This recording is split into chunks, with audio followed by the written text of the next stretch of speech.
So ayan, meron tayong chicken. Ito yung hinugasan natin kanina. And then meron tayong dahon ng laurel. At saka dahon ng curry, dry curry. And then lemon. Then meron tayong salsa oyster, yung pangalan sa Arabic. Then English, where's Worcestershire. Hindi ko alam kung gano'n ang pagbasa. So yun nga. So ito, soy sauce, less salt. Okay. So meron tayong salt, black pepper, ginger powder, onion powder, and then paprika. So let's start.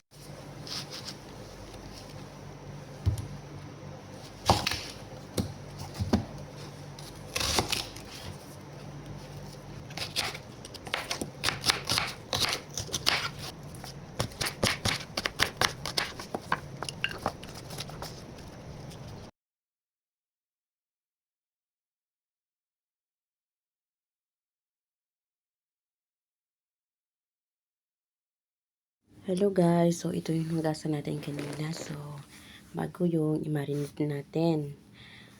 Ano natin ilalagay? Salt. Yan.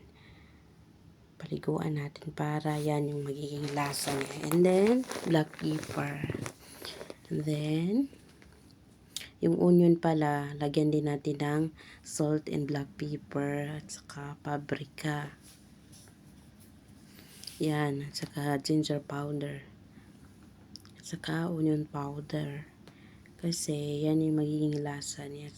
Para hindi siya malansa. Ayan. Yan yung pinaka-favorite kong spices, yung paprika. Yan. Yung red na yan.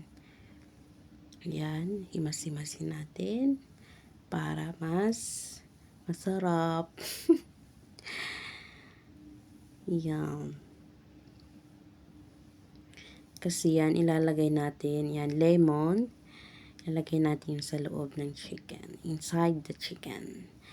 Okay, ito yung sauce na pinakita ko kanina. So, yan.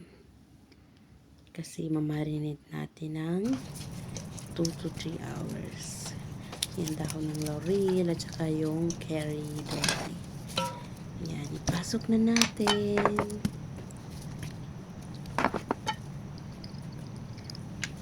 So, yan. Busugin natin yung tiyan ng manok. Para lasang-lasa kapag maluto. Ayan.